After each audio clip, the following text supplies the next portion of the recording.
Ya, kita awali MNC News Today hari ini dengan perkembangan penanganan pasca gempa Turki dan Suriah, di mana dua warga negara Indonesia, ibu dan anak, menjadi korban meninggal dunia setelah gempa dahsyat mengguncang Turki. Nia Marlinda dan anaknya bersama suami yang berkewarganegaraan Turki ditemukan meninggal dunia di antara reruntuhan gedung apartemennya.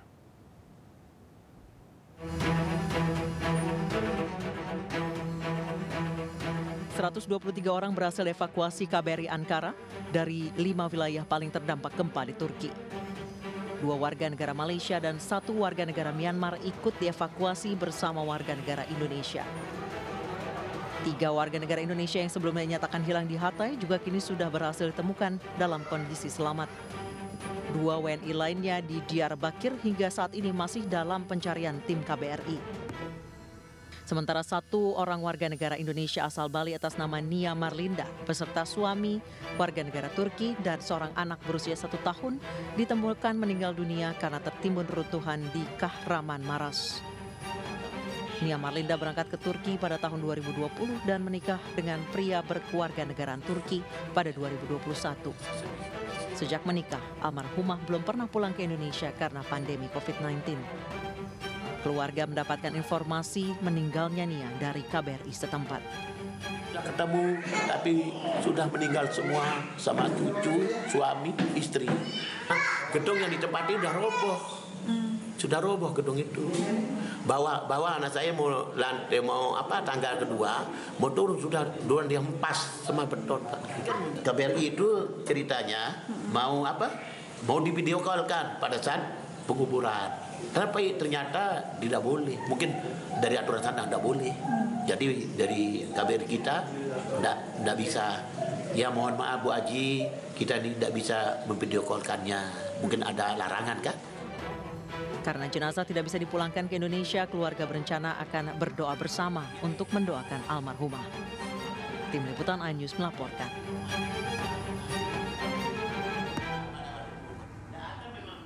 Evakuasi warga negara Indonesia dari lokasi gempa Turki berlangsung dramatis. Perjalanan dari sejumlah titik jemputan terhambat jalan-jalan yang parah serta terhadang badai salju bersuhu 4 hingga 7 derajat Celcius.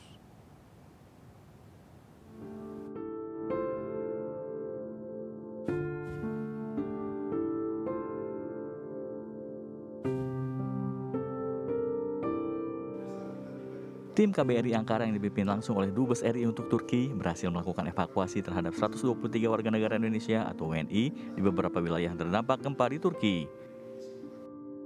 Pihak KBRI meminta para WNI yang dievakuasi itu segera memberi kabar keluarga di Indonesia. Evakuasi di tengah kondisi jalan dan fasilitas umum lainnya yang rusak parah akibat gempa memang bukan pekerjaan mudah. Setidaknya rombongan WNI yang dievakuasi dari kota Kahramanmaras harus menempuh perjalanan selama 10 jam untuk tiba dengan selamat di kota Ankara, Turki. Kota Kahramanmaras sendiri adalah salah satu kawasan yang terdapat gempa cukup parah. Rombongan yang mayoritas mahasiswa ini sempat terkendala saat menempuh perjalanan sekitar 600 km akibat banyaknya jalan yang rusak karena gempa. Ke-54 WNI ini akhirnya tiba dengan selamat di Wisma Duta KBRI yang menjadi pusat evakuasi WNI korban gempa Turki berkekuatan magnitudo 7,8 Senin lalu.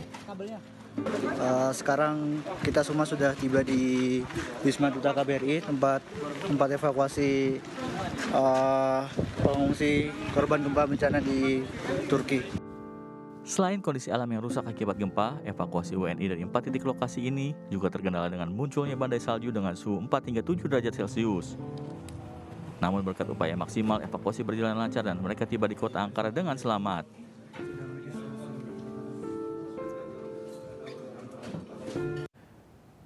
Dan untuk mengetahui informasi terkini mengenai kondisi warga negara Indonesia di Turki, sudah bergabung bersama kami melalui sambungan Zoom Direktur Perlindungan WNI Kementerian Luar Negeri Republik Indonesia, Bapak Yuda Nugraha. Halo, selamat siang Pak Yuda. Selamat siang Pak Samuel. Pak Yuda, boleh diinformasikan bagaimana kondisi terakhir warga negara kita yang menjadi korban gempa Turki Suriah pada saat ini? Ya, update terakhir yang kami terima dari KBRI Ankara, sebagaimana sudah disampaikan sebelumnya, kita mengirimkan 4 tim ke 4 titik di wilayah yang paling terdampak, yaitu di Gaziantep, di Kahramanmaraş, di Hayat, dan juga di Diyarbakir. Nah, dari keempat tim tersebut, sebagaimana tadi juga sudah disampaikan bahwa tiga orang yang sebelumnya hilang kontak sudah dapat ditemukan dengan selamat, dan kemudian 2 warga negara Indonesia kita temukan dalam keadaan meninggal. Dan saat ini tim sudah membantu proses pemulasarannya. Informasi terakhir yang kami terima, jenazah akan dimakamkan pada hari ini. Kemudian 123 warga negara Indonesia yang sudah tidak memiliki tempat tinggal dan karena cuaca musim dingin yang buruk di Turki, kita lakukan proses evakuasi dan informasi terakhir 123 orang tersebut sudah berada di Ankara dengan selamat dan kita tempatkan di Wisma Duta KBRI. Dari 123 tersebut ada 2 warga negara Malaysia dan juga 1 warga negara Myanmar. Selain itu dapat kami updatekan juga situasi yang ada di Suriah. Tim KBRI Damaskus sudah mengirimkan 2 tim masing-masing ke Aleppo dan Latakia, 2 wilayah yang paling terdampak. Di sana tim sudah melakukan koordinasi dengan otoritas tempat. Ada 116 warga negara kita yang berada di wilayah terdampak, Latakia, Aleppo, Tartus, dan Hama. Dari informasi yang kita terima, baik melalui otoritas tempat, rumah sakit setempat, maupun komunitas, alhamdulillah tidak ada warga negara kita yang menjadi korban meninggal maupun luka. Demikian yang dapat kami update. Oke, Mas Yuda, berarti diketahui apakah kita punya data yang valid, yang ingin saya tanyakan, apakah berapa jumlah total warga negara Indonesia yang berada di Turki dan juga Suriah? Kalau Suriah tadi 126 kalau tidak salah Mas Yuda bilang, tapi kalau di Turki berapa banyak, Mas? Dan apakah ada kemungkinan bahwa masih belum terupdate terkait dengan karena masih ada proses evakuasi, belum diketahui apakah ada warga Indonesia yang masih tertimbun atau memang sudah semuanya terdata? Ya, berdasarkan database KBRI Ankara, ada sekitar 6.500 warga negara kita yang tinggal di Turki. Mayoritas mereka tinggal di Istanbul, Ankara. Ya. Kita pahami bahwa lokasi gempa itu terjadi di sebelah tenggara Turki, berbatasan dengan Suriah. Nah, sedangkan di lokasi-lokasi yang terdampak itu ada sekitar 500 warga negara kita yang tinggal di wilayah terdampak. Dan untuk itu 4 tim kemarin sudah menyisir ke sekitar 500 tersebut, ya, dan kemudian kita memberikan bantuan di sana.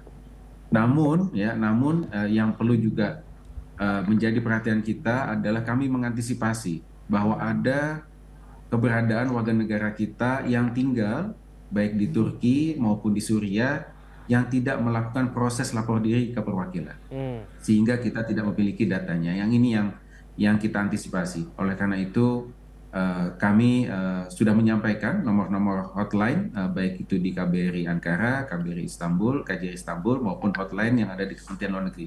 Ya, bagi keluarga yang memiliki sanak keluarganya di Turki, ya, namun tidak dapat menghubungi atau hilang kontak, silakan menghubungi nomor hotline tersebut.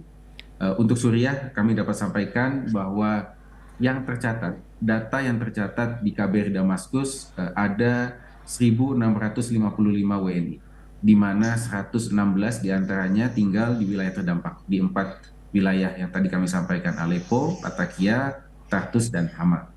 Namun kami sekali lagi mengantisipasi bahwa ada warga negara kita yang masuk ke Suriah namun tidak melakukan proses lapor diri, sehingga datanya tidak tercatat. Nah, oleh karena itu kita gunakan segala macam channel, baik komunitas Indonesia yang ada di wilayah terdampak maupun melalui call center, yang menjadi channeling bagi kita untuk bisa mengetahui jika ada yang belum terdata. Demikian, Pak Samuel. Oke, Pak Yuda, berarti tadi mengatakan ada mungkin imigran ilegal berarti ya dari Indonesia yang masuk ke 2 wilayah tersebut. Nah, apakah ini sebenarnya masih menjadi tanggung jawab Republik Indonesia atau memang bagaimana dengan hal ini? Ya, Kalau kita mengacu kepada Undang-Undang 37 tahun 99 mengenai hubungan luar negeri, maka semua warga negara Indonesia yang masih memiliki status warga negara Indonesia berhak untuk mendapatkan perlindungan dari negara. Jadi sekali lagi, status undocumented, ya, status tidak memiliki izin tinggal, itu tidak menghilangkan hak mereka untuk mendapatkan perlindungan dari negara. Hanya memang kondisi di lapangan ketika mereka berstatus undocumented dan tidak tercatat di KBRI, upaya perlindungannya menjadi semakin kompleks. Baik, Pak, ini apa saja sih hal-hal yang dibutuhkan oleh WNI pada saat ini? Apakah sudah terpenuhi atau diakomodir oleh pihak kedutaan? Ya, untuk yang tadi kami sampaikan, 500 yang ada di wilayah terdampak di Turki dan 116 yang ada di wilayah terdampak di Suriah. Ada total berarti ada 6 tim, 4 tim di Suriah, 4 tim di Turki dan 2 tim yang ada di Suriah itu sudah memberikan bantuan kepada warga negara kita yang ada di sana. Oke, berarti warga negara kita sudah tercukupi ya Pak terkait dengan kebutuhan mereka. Lalu rencananya seperti apa Pak? Apakah mereka akan dipulangkan atau bagaimana? Atau dikasih pilihan ingin stay di sana lalu akan diberi akomodasi hingga berapa lama atau dipulangkan? Bagaimana Pak Yuda? Ya, jadi prioritas kita saat ini yang paling urgent adalah memindahkan mereka ke wilayah yang aman. Bagi warga negara kita yang sudah tidak memiliki tempat tinggal, ya, yang dan dalam kondisi cuaca musim dingin yang buruk saat ini, maka menjadi urgent bagi kita untuk segera mengevakuasi mereka yang 123 tadi. Ya, sedangkan yang di Suriah yang 116 kondisinya masih relatif aman mereka di sana. Itu dulu yang kita lakukan. Jadi memastikan bahwa mereka berada di lokasi yang aman. Dan insya Allah, alhamdulillah saat ini mereka semua sudah berada di Wisma Duta KBRI dan dalam kondisi yang aman dan selamat. Nah, kami tentu nanti akan menanyakan kepada masing-masing apa pilihannya mereka. Ya, karena kami catat banyak di antara mereka yang melakukan perkawinan campuran. Jadi mereka punya keluarga di Turki. Ya, tentu mereka juga punya pertimbangan pribadi. Sekali lagi, yang menjadi fokus kita adalah memastikan keamanan mereka, dan yang kedua, nanti kami akan menanyakan apa keinginan mereka selanjutnya. Oke Pak, ini bantuan dari Indonesia sudah sampai di sana atau sudah masuk ke wilayah sana Pak? Ya, untuk bantuan tahap pertama sudah diberikan oleh pemerintah Indonesia kepada wilayah terdampak yang ada di Turki melalui KBRI kita yang ada di Ankara. Jadi kemarin Bapak Duta Besar RI untuk Ankara, Bapak Dubes lalu Muhammad Iqbal sudah menyampaikan kepada Palang Merah di sana. Oke, Pak, bagaimana kerjasama dengan negara-negara lain terkait, apalagi terlebih negara tetangga kita atau negara Asia yang mungkin memiliki warga negara di sana? Apakah kita juga berkoordinasi dengan kedutaan-kedutaan lain, Pak? Ya, sebagai referensi bahwa di tingkat ASEAN kita telah memiliki kesepahaman, guidelines untuk memberikan bantuan kekonsuleran dalam keadaan darurat. Jadi sudah ada rujukannya bahwa sesama negara ASEAN kita saling memberikan bantuan kekonsuleran, pelindungan warga ketika dalam keadaan darurat dan khususnya ketika warga negara setempat tidak memiliki perwakilan di sana. Nah, perspektif yang kedua tentu adalah karena alasan kemanusiaan. Nah, oleh karena itulah kita juga membawa ya 2 warga negara Malaysia dan 1 warga negara Myanmar untuk kita bawa serta karena sekali lagi solidaritas sesama negara ASEAN itu dan juga alasan kemanusiaan kita bawa.